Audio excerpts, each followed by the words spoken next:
Obviamente estoy trabajando ahora como docente en mi especialidad. Yo soy profesor de estudios sociales. Ujú. Trabajo en mi unidad educativa, que es muy bonita.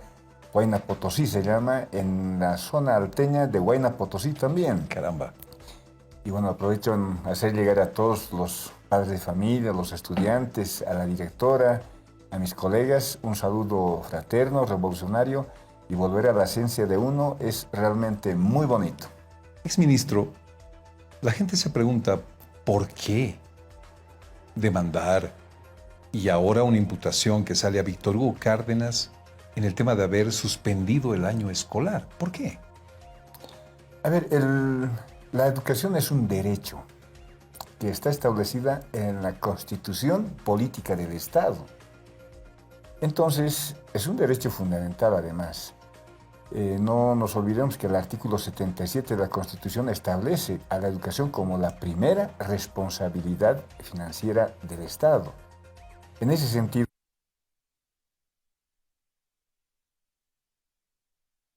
más bien fortalezcan el proceso educativo. Y efectivamente, ante la pandemia COVID-19 que vivimos desde principios del 2020, ya en marzo se restringió la salida a las actividades educativas presenciales e intentaron en el régimen de la señora Áñez, en el régimen de facto, a través de un decreto supremo 4260, pretendieron dar algún paliativo para continuar la educación, pero no lograron hacer eso. Ese decreto lo que estableció es modalidades de atención que incluían las que conocemos y la educación virtual. Tenían que reglamentar, pero no pudieron reglamentar, no tuvieron la capacidad de desarrollar acciones específicas. En ese marco, John, hay que recordar que el 31 de julio del año 2020, el Ministerio de Educación y su titular, don Víctor Hugo Cárdenas, firman la resolución ministerial 050-2020, donde la parte resolutiva dispositiva principal establece la clausura de la gestión escolar en la educación regular. Así es. La educación regular es casi el 95% de la población estudiantil de nuestro país.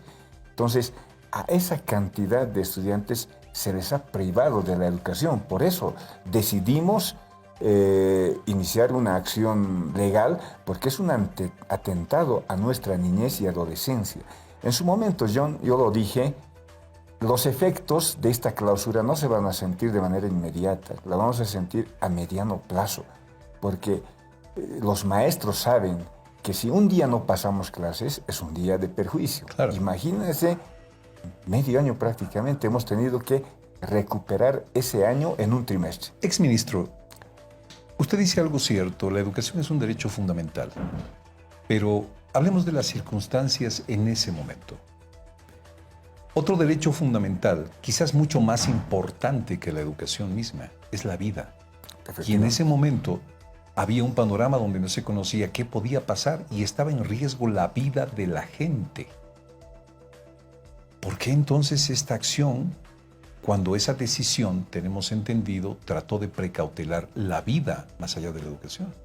Ya. A ver, el panorama es el siguiente. El régimen de facto de la señora Áñez no tomó previsiones justamente para preservar el derecho a la vida de todos los bolivianos. No hizo ninguna gestión para conseguir vacunas, por ejemplo. Pero no había vacunas, exministro. Estaba ya en proceso. Ya varios países se adelantaron, John, en las listas de espera para conseguir las vacunas que estaban en proceso ya de fabricación. No se olvide, John, que cuando nosotros llegamos, entramos a la segunda ola, muy dura, pero tuvimos un índice bajo de mortalidad. Entonces, se tomaron previsiones, podían haberse tomado previsiones. Uno de los temas que intentaron hacer con el decreto 4260 es la educación virtual, utilizando medios tecnológicos, pero no pudieron aplicarlo.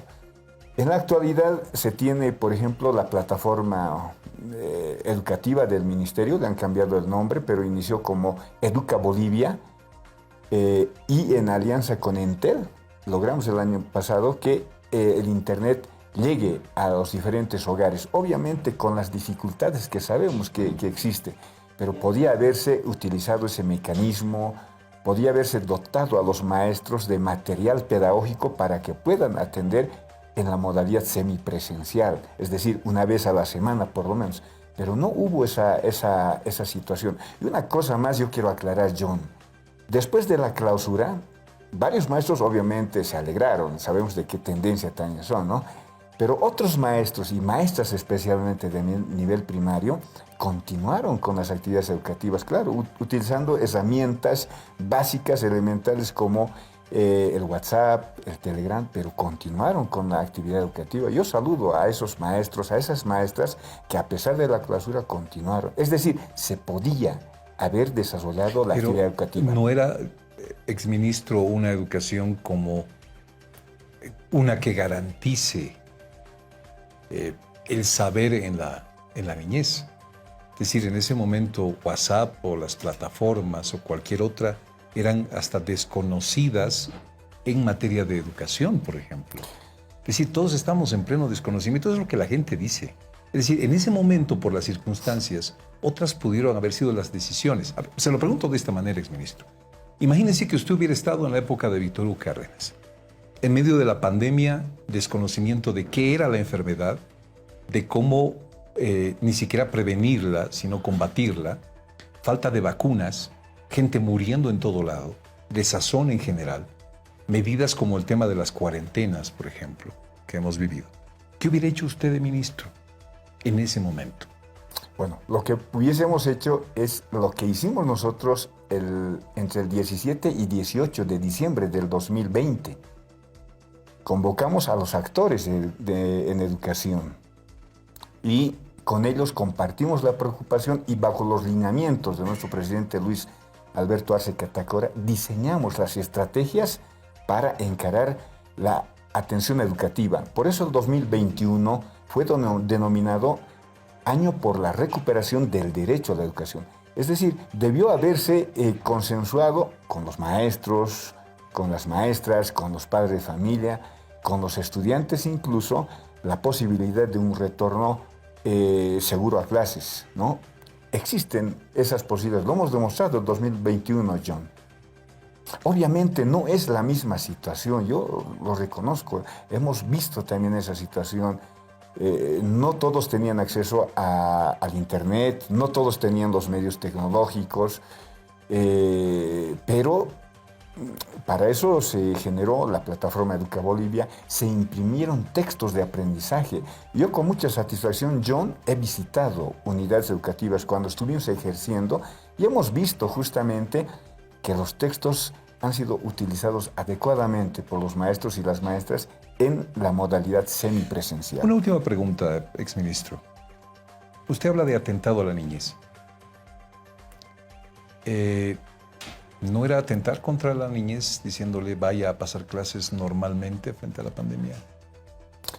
Efectivamente, no se podía hacer eso, pero podían haberse optado otras modalidades. Por ejemplo, la modalidad de educación semipresencial, ¿sí? En alianza con padres y madres de familia, los maestros podían trabajar como que ahora se hace. No es tampoco algo nuevo.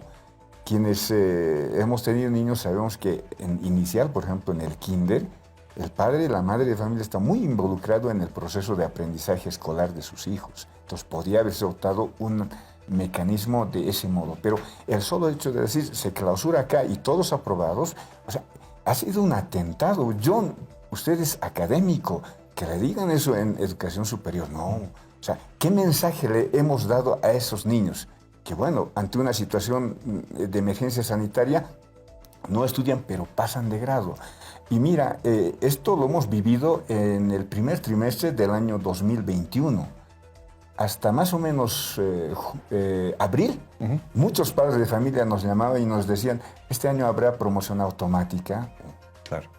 Ese es un atentado tremendo. En 10 segundos, ¿cuál debería ser la sanción para Víctor Hugo Cárdenas? Lo que establezca la normativa.